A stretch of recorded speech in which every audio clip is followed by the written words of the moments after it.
G'day everybody, I'm here to introduce you to our newest member of our fleet. It's a 2019 Pearson Forcer PUC, 190.5 wheelbase. It has a Cummins L9 9-liter, 450 horsepower motor in it, 730 gallons with a 20-gallon foam system, 4.5 gallon DPF, 65-gallon fuel tank. She weighs in with a gross vehicle weight rating of 45,000 pounds. Overall length of 31 feet 9.5 inches. Overall height 10 feet 3 inches to the top of your deck gun.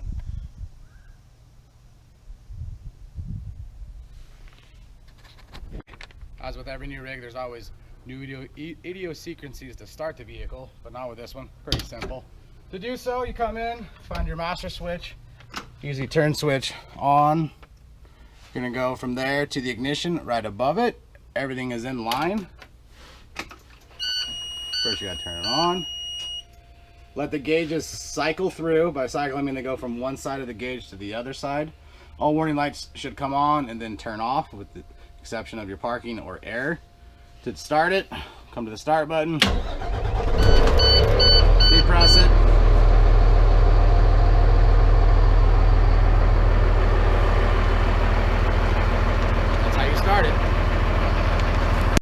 Inside your cab, it's not much different than engine 14, but we did have the choice of custom placing all of our switches, which was really nice, but it doesn't change for emergency lighting. To do so, to turn it on and activate your lighting, emergency master, as long as all these are on from this point back, will activate all your emergency lights. To do so, it's kind of like a long press and hold, but press down, it'll click itself back out, but as long as all your green lights are on, your emergency warning lights are on. As we continue over to the next panel, DS means driver side, PS means passenger side. So it's laid out from driver side to front to passenger side. Obviously the cab is your cab scene light, the body is your body scene light. Front flood, which can be controlled by the captain as well. On the other side, passenger cab and passenger body scene. We move on to our next bay. In this bay, we have a wheel and traffic advisor. It sits at the back of the rig right below the backup camera. To activate your traffic advisor, what you're going to do is you're going to choose your setting, high or low, and all that is the intensity of the LED. So during daylight time, high. During, like, say, nighttime or even a snowstorm, so it doesn't blind, you can go to low. This switch here allows you to select the pattern. Right now it's in flash or random. You can go to split, which is from the center out, right to tell traffic to go to the right, and left to tell traffic to go to the left. I guess it's operator's preference on where he keeps it. And to shut it off, just turn it off. We go over here to your AM, FM, Bluetooth stereo. Obviously you all know how to operate a Bluetooth stereo, so we're not really gonna go through that one. We come down to our backup camera. This is activated anytime the vehicle goes into reverse. You have a set of green, yellow, and red dashes up it. That's not for distance back, that's actually for the height of your rig. So to power it on, because you can power it on while driving at any time and look behind you, just turn the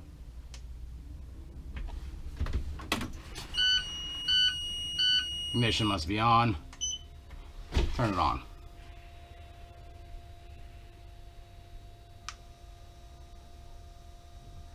Be very cognizant that this does have sound, so you can hear everything behind you. So while driving, you can hear noises. If you want it on while driving, you can turn it up or turn it down. Power off, same sequence, just hit the power button. We move down there for our air conditioning and climate controls. Pretty self-explanatory, we're not really gonna go over them. From there we go to the windshield wipers, kind of in a weird place, but just turn them on. The more you turn it, the more they speed up. From there we move up to our EQ2B control panel.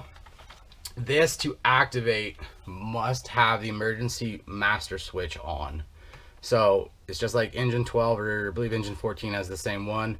Manual, you can cycle it from this button here, so you cycle your grinder, or you can cycle it from your floor pedal right next to your brake pedal.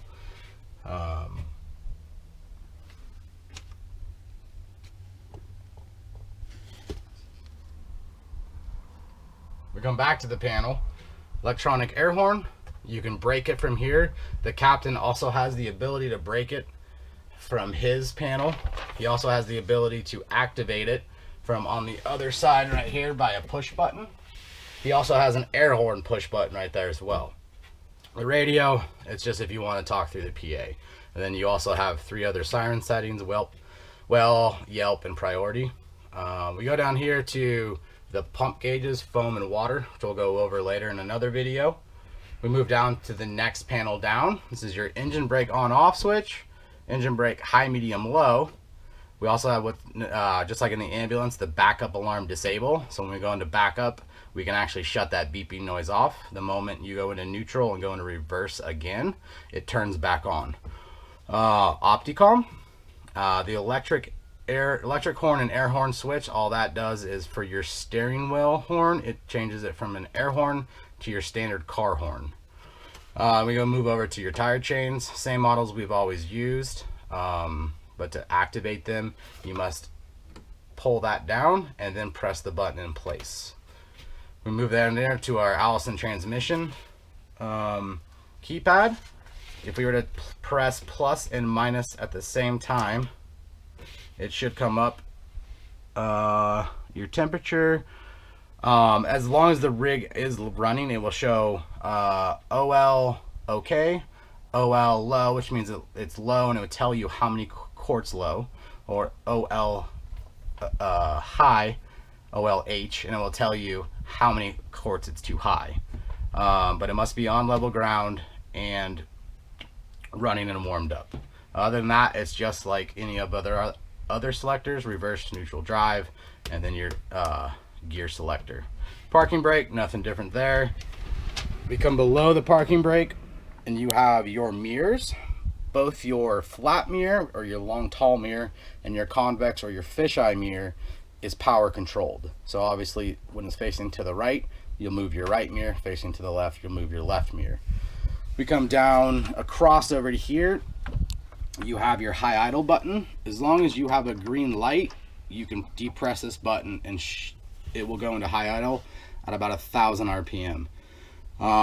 We move down from there. We move down to this lower switch panel. You have mirror heat. So for snowing, icy days, your mirrors are heated. Load manager, if for some reason you're on scene for an extended amount of time with all your scene lights, warning lights running, you can turn your load manager on, and if any time there's too much of a power draw, the load manager will take care of it and shut things down in a priority order to give you the power needed to run all your lights. Foam system, water pump, and the okay to stationary pump and roll we'll go over later in the pumping sequence. If we come across, obviously your brights, your turn signals, nothing new. Hazards right here, nothing new. Pull, tilt, nothing new. I quite like it. Right here you have this little button called EM. It is actually your emergency master here too, so you can, without having to hop in the cab, turn your emergency masters or emergency lighting on and off. Right next to it, just your lights, your running lights, and turn them off completely. And then you have your panel dimness or brightness. Below that, differential lock. Nothing special about this differential lock. Same thing as the auto chains, is pull down and depress. You'll see the red light come on like it just did. And just remember, never put your diff lock in while spinning. Below that, down here, is all your regeneration and DPF, DEF, selective catalyst regeneration, emission stuff. We'll go over that in a later video. Now we're going to show you the operation of how to get into the pump. It's not like your typical midship pump where you have a switch from road neutral pump or a air switch down in the same fashion. What this is just a push button to be pumping neutral in this rig. So as long as your stationary okay to pump and roll is lit up green and not red, all you have to do to engage your pump, long press and hold, and it is in gear. The green light will come on and you will feel the rig shake a little bit and obviously hear your audible cue that is in the pump. To disengage your pump, reverse order. Just shut it off. And then you're out of pump, ready to go. Now we're gonna show you the pump panel layout on these Pierces. So we're gonna start from the top down. So at the top we have a white light, not a green light, but this is your pump engaged. When your pump is engaged, this will illuminate white. We move over to the pump performance panel. If you guys like to read up on it, this is a Pierce PUC by Darley. No model number behind it, just the Pierce PUC. Your foam tank gauge, it's empty right now. Your master intake, your master discharge. There's blue covering over them to protect them, but these will come off when they go in service. Warning label, obviously only ones trained should drive this. Your PCM fault, so your computer's screwing up, it'll sound at you. You can turn it down, but not off. This is not a push-pull linkage. It is a pivot style linkage. Behind here are two bars that all the discharge is sent on and pivot off of. So how it's laid out is from your front discharge on your bumper across to your rear discharge. So you have your front bumper, number 1 or front crosslay, number 2 or rear crosslay, and then your driver's rear discharge, or the only rear discharge we have. Moving from there, we move to the pump primer. This is not your typical starter motor with oil. This is an air primer. It uses air to push the air and turn the other primer motor to evacuate the air out of the pump. So as long as your rig has air or you are compressing air, you can prime for as long as you want. There is no time limit. The Pierce pressure governor, we will go over that in another video. We move to the sidewall. Here is your air horn switch. So you can do an emergency egress signal from your panel. Again, please pay attention to the warning. There's a bunch of electronics back here, so don't drill the walls. We move down to the next set of discharges and valves. You have your tank recert and tank fill, your tank to pump, and then your deluge or depth gun. Then we move from there to these electronic gauges. These are for the electronic valves on the captain side. You have an electronic 2.5 and an electronic true 4-inch discharge on the other side. We move to the Husky foam system. It's a Husky 3, means it's capable of putting 0.1 to 3% out. We'll go over that in a different video. We move down further to the main primer drain. So, drains the air out of the primer. Behind this door, you have your foam divert valve. So either you can fill your tank, go from your tank, or draft. That's what that is. Here you have your manual pump shift override. If the computer for some reason doesn't allow the pump to engage, you can come and engage it from the switch just by flipping it on and engaging the pump. That light will illuminate as you do. Move from down here, we move to all of our drains. So these drains, there's 5 drains here, 3 drains on this panel, driver's panel, and 3 more drains on the passenger panel. To activate them or to open them, they're not a pull style or a turn style. They're just a lever style. Pull them up, opens them, push them down, closes them. That's all there is. Going to the back of the engine, we're going to go over a few things. Your backup camera, please do not adjust it yourself. It's been calibrated by Pierce for the height and the right angle. Aero stick, discharge ladders, other storage. Here you have your hose bed lights and rear scene lights. Right here and right here are your rear scene lights. They cast out about probably 10 to 15 feet. Enough light for any of the day-to-day activities we do at night. To activate them, it's just an up. To deactivate them or turn them off, another up switch. So now we come to another key feature of this rig that none of our other rigs have. We have a ladder instead of a bunch of fold down steps. To operate this ladder, super simple. Come up to it, depress both of these levers here, unlocks it from its locks. You pull it out, it falls into its groove, and let it slide back into its locking mechanism.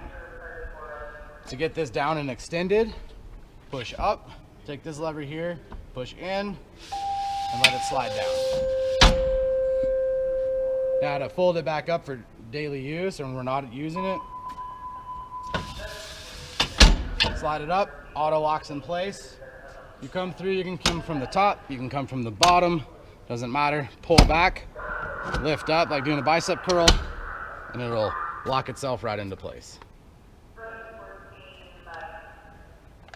Down low here, we have a installed tow bar. This is so if your rig gets stuck in mud or snow or whatever, a tow company or another vehicle can hook onto this. It's designed for a straight back pull of 20,000 pounds or a 30-degree angle pull at 17,000 pounds.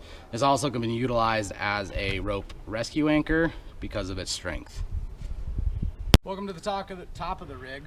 Sitting in the open dunnage compartment right now, you have your deck gun, which we all know how to use this, but then this is a new feature to us.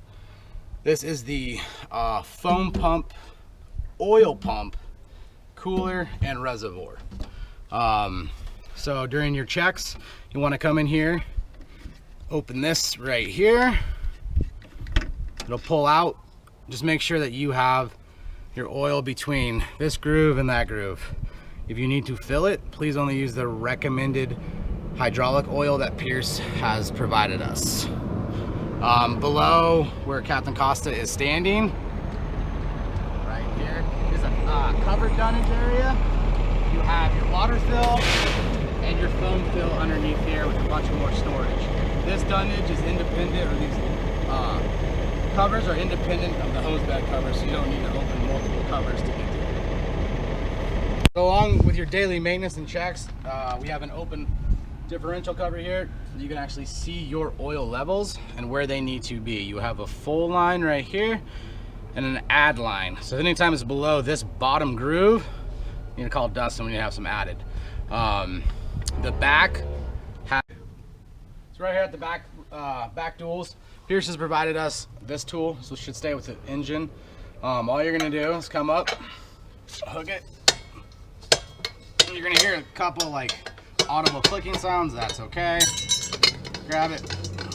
So along with your weeklies or dailies, you can pull off this hub cover and actually see your rear hub cover. Look for loose lug nuts, or I mean loose bolts, nuts, and leaking oil, seepage, anything like that. So there's no longer needing to take the tires off to get to them. So please keep this tool with the rig at all times. In the back of the cab, where the firefighters ride, we have our daily fluid check access panel. Flip up, turn, pull out. From here we can access your power steering fluid right here, your engine oil, and your transmission oil. You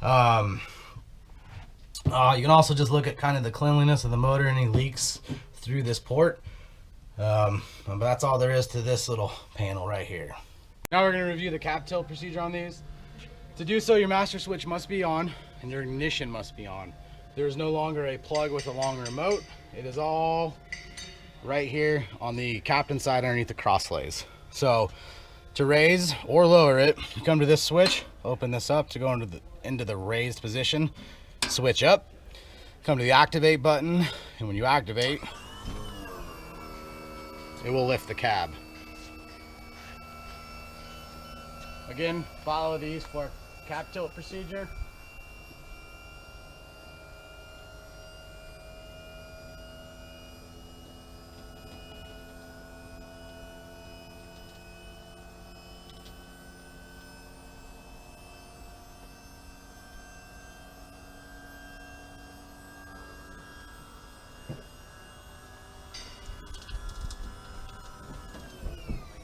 You'll see it level itself out like that. Come to the driver's side. On the driver's side, there's the cab safety lock is in its own little rubber grommet. You kind of have to give it a little yanking up. It sits right in that groove right there. That's it for cab tilt. The cab tilted, and the unique feature of the Pierce PUC, as you can tell, the pump is completely accessible with the cab up. But another thing it allows us to do is actually access all the valving and all the linkage very easily. And to do so, come to your crosslays. Open it up, store that up. You lift this up, which depresses this lock, and pull out your cross trays. Obviously these would be packed, not this easy, but you get the point.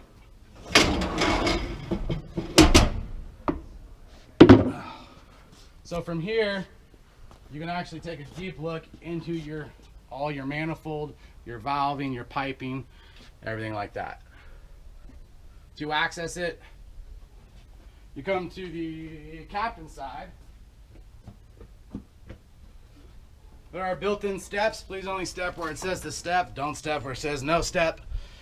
All the diamond plate surfaces are your stepping surfaces. From here, there's grooved surface on the top of the pump that you can step on, and now puts you inside your pump housing for whatever maintenance you need to do, or just visual inspection, greasing, things like that. One thing I want to point out is this foam drain right here. This is your main foam tank drain. If for some reason it comes back from service and you go to put your foam, like from foam service, and you go to fill your foam tank up and it just pours on the ground, it's probably because this is not closed. So it's lefty righty, lefty loosey, righty tighty. So always remember that. Your foam pumps right here, foam strainers right here, and that's the unique feature of the Pierce PUC, is this right here. Okay, so like I was explaining earlier during the pump shift procedures, this is not your typical mid-shift pump. This actually runs off of what's called a rear engine PTO or a Repto. As you can see, it's right here. You have your motor and you have your transmission. In between, you have an oversized bell housing that allows this to happen. So from here, you have your gearing coming up to this PTO gear right here. Underneath here, you have always spinning. As long as the motor is on, this shaft is spinning. Goes from here to right underneath here. There's a clutch housing. There's multiple discs, and when you click you're okay to pump and you hit your water pump engage, what happens is those clutches all make contact, and that's what spins the pump. So that's how the Pierce PUC works. That's why we can pump and roll. That's why you can pump in neutral and not drive. So from there, that's how your pump works. Obviously, you have your cab locks, fuel filter, battery system, and every other access you can get to. Air filter, coolant, turbo. It has a very open working area, which is really nice. Okay guys, let's talk about the Husky 3 foam system. A little bit different than what we currently run in our hail foam systems or our foam pros, but very similar to like brush 4, brush 12. So here it is right here. Obviously you have your operating instructions, but you will have a kind of an interactive training sent out to you guys, or part of this package we're sending you, so you guys can learn on it. But we're just gonna go over the basics, like what prime does, how to fill your onboard tank from the ground, and then drafting class A, drafting class B from the ground. So obviously we have an on-off switch, pretty self-explanatory. Increase buttons. So the Husky 3 is a 3 GPM pump, which means we can get up to 3% at 100 gallons a minute, or 0.03% at 1,000 gallons a minute. So again, increase, decrease. It's preset to 0.5. So just like our current ones, use it how you would use it on a fire, no big deal there. So your prime button, what your prime button is for when you're drafting out of a pail on the ground, or when your foam system is first filled, or you run your foam system completely out and need to refill it. So what the prime system button does, and the priming does, is it jacks it up to 1.5 gallons per minute for a brief moment of time, about 30 to 45 seconds, I believe it is. And what it does is it floods the pump, and then it allows it to keep working from there.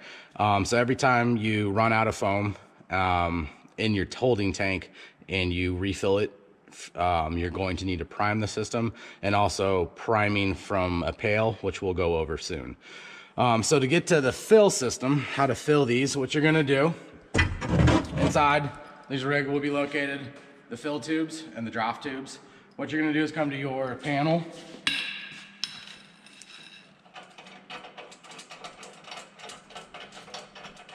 Come on.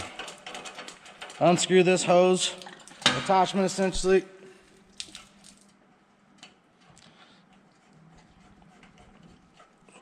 And attach it just like a garden hose, nothing fancy.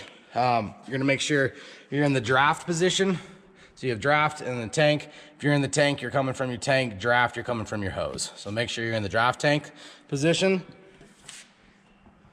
You're gonna come over to this hatch right here On the inside of it, on the door, it'll actually show you the positionings. Fill is up, foam is just regular position, is in line as it currently sits. So to fill your tank, come here, place it in the vertical position. Then you're gonna come up to your Husky control panel. You can go increase or decrease, but decrease is usually easier because you're at preset 0.5. And you're gonna come down until it says fill. Then once it says fill, all you're gonna do is press system on. And what it's gonna do is it's gonna just suck out of the tubes and fill your foam tank up top. It will automatically shut itself off when it's full. And that's all there is. You can go from pail to pail. It does go very quickly. So going from pail to pail, you just have to be quick and just watch that you don't lose that prime. If you do, you just kind of have to reset and do it all over again. But it is capable of going from pail to pail. And that's it for filling your tank. Okay, let's talk about drafting from the ground. Say we're drafting Class A, Class B, not using our tank. So what we're gonna do, we're gonna hook up our draft tube. Again, we're gonna put the foam lever back into the draft position if it's not already there. You're gonna take your draft tube. For training purposes, it's just a bucket, but say it's Class A, Class B, you guys will get the point. Put it into the tube. We're gonna come over here. We're gonna open our manifold drain, and we're gonna open our foam pump manifold drain. You're gonna see it kind of dumping on the ground, and that's okay. What we're gonna do is we're gonna turn the system on.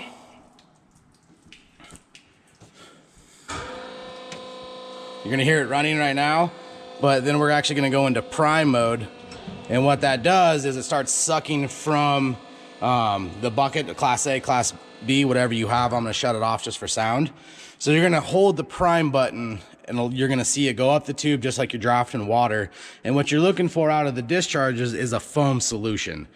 So when you start seeing foam come out of your manifold drain and then your foam drain, your system has been primed with whatever you are drafting from the ground, whether it be Class A, Class B. So once that happens and you have water foam solution coming out onto the ground, your manifold is primed. Choose your percentage by increasing or decreasing, whatever the application may need to be. So from there, you can actually, if you're quick enough, you can, as long as you keep an eye on your pail, you can just literally switch to the next pail without having to prime the system again. But if you don't keep an eye on it and you do allow the foam to run dry, you're gonna have to reprime the system by just going through those steps again. If we were to draft Class B or draft a different kind of Class A than we use, this foam pump needs to be cleaned out. And so to do that, you're gonna take a 5-gallon bucket, clean water, and do the same exact thing we just did here. You're gonna prime the system again, and you're gonna jack this up to its highest setting of 3%, and you're gonna run 5 gallons of clean water through the pump and allow all the foam to be cleaned out. Again, if it's Class B or a different style Class A than we use. And once that happens and you clean out your pump, then you're gonna need to recharge or reprime your system from your tank. So move your tank lever back to tank. And then you're going to come over here again, turn on the system and hold prime until you reprime your system by opening your manifold drains and knowing that you have a foam solution again in your manifold. So just hold it and prime it, and it's gonna come out in a foam solution. So remember, every time you draft from the ground Class A of a different style or Class B, the foam pump needs to be cleaned out. So that's all there is to drafting from the pail.